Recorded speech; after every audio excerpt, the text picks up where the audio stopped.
یہ محرم کا مہینہ اللہ تبارک و تعالیٰ نے اس کو ایک خصوصی حرمت عطا فرمائی ہے، اسی لیے اس کو محرم کہا جاتا ہے۔ محرم کے معنی عربی زبان میں ہوتے ہیں وہ چیز جس کو حرمت بخشی گئی ہو۔ حرمت کے معنی عظمت، تقدس، پاکیزگی، جس چیز کو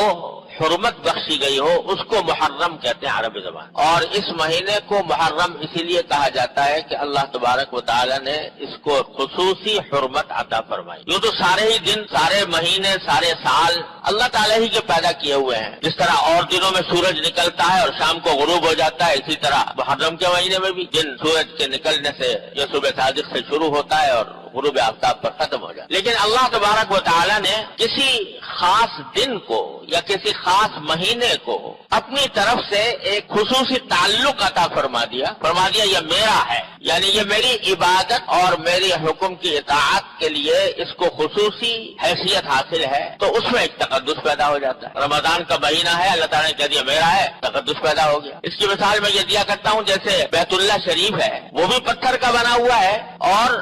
عام عمارتیں بھی پتھر کی بنی ہوئی ہے، بلکہ اگر ظاہری اعتبار سے دیکھا جائے تو بیت اللہ شریف کے عمارت میں وہ حسن، ظاہری حسن نہیں جو اور بہت سی عمارتوں کے اندر ہو، پتھر بھی اس کے پلاسٹر بھی نہیں ہے، اس کے اوپر رنگ بھی نہیں ہے، لیکن چونکہ اللہ تبارک و تعالیٰ نے فرما دیا کہ یہ میرا ہے، تو اس کے نتیجے میں وہ بیت اللہ شریف کی ایک عظمت اتنی اس درجے ہو گئی کہ ساری بڑی سے بڑی، اعلیٰ سے اعلیٰ، شاندار سے شاندار عمارتیں اس کے آگے ہیچ ہے۔ جتنی کشش اللہ تعالیٰ نے اس کے اندر پیدا کر دی ہے ویسی کسی بڑی سے بڑی عمارت میں نہیں ہو سکتی۔ تو یہی معاملہ دنوں اور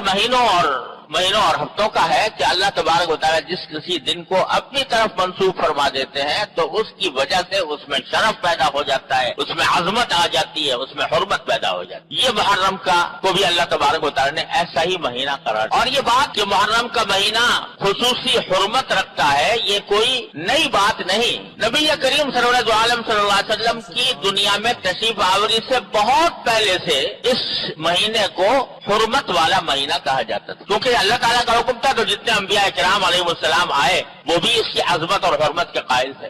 بعض لوگوں میں یہ بات مشہور ہو گئی ہے کہ عاشورہ یا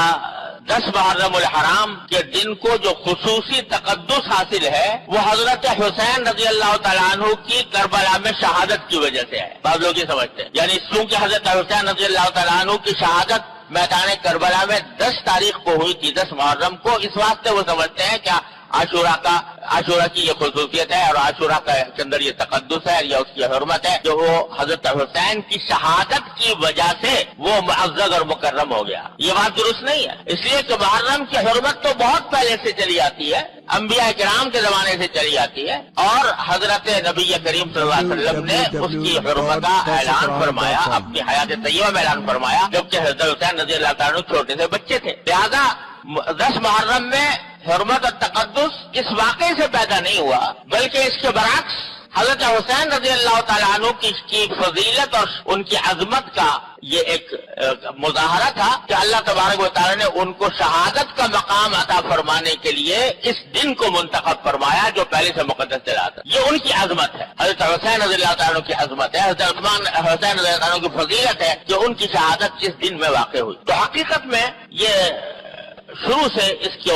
چنانچہ میں نے جو آیت آپ کے سامنے تلاوت کی ہے اس میں اللہ تبارک و تعالیٰ نے فرمایا کہ عدت الشہور عند اللہ 12 شہرا، کہ اللہ تبارک و تعالیٰ نے جو مہینے بنائے ہیں وہ کل 12 مہینے ہیں، اور یہ 12 مہینے اللہ تعالیٰ نے طے کر دیے تھے یوم خلق السماوات والارض، اسی دن جس دن کے آسمانوں اور زمین کی تخلیق فرمائی، ان کو پیدا کیا، اسی دن اللہ تبارک و تعالیٰ نے یہ 12 مہینے مقرر کر دیے تھے کہ یہ 12 مہینوں کا ایک سال ہوا کرے گا۔ کفار اور مشرکین جو ہیں وہ اپنی ذاتی اغراض کے تحت مہینوں میں آگے پیچھے کرتے رہتے تھے، تو اس کا ذکر کرتے ہوئے فرمایا کہ 12 مہینے اللہ تعالیٰ نے پہلے سے مقرر کر رکھے ہیں، منہا 4 حرم، ان 12 مہینوں میں سے 4 مہینے اللہ تعالیٰ نے حرمت والے رکھے ہیں، ان میں سے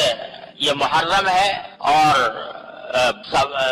سفر ہے اور رجب کا مہینہ ہے اور ذوالقعدہ کا مہینہ، یہ خاص طور پر اللہ تبارک و تعالیٰ نے حرمت والے رکھے ہیں، جس کے معنی یہ تھے کہ ان 4 مہینوں میں جنگ کرنا جائز نہیں تھا، ان 4 مہینوں میں کسی جائز مقصد کے لیے جنگ کرنا بھی جائز نہیں تھا، اس واسطے ان کو اشہر حرم کہتے تھے۔ اور جاہلیت کے زمانے میں جو مشرکین تھے وہ بھی ان 4 مہینوں کی حرمت کے قائل تھے، اور وہ بھی یہ کہتے تھے کہ ان دنوں میں لڑائی کرنا حرام ہے،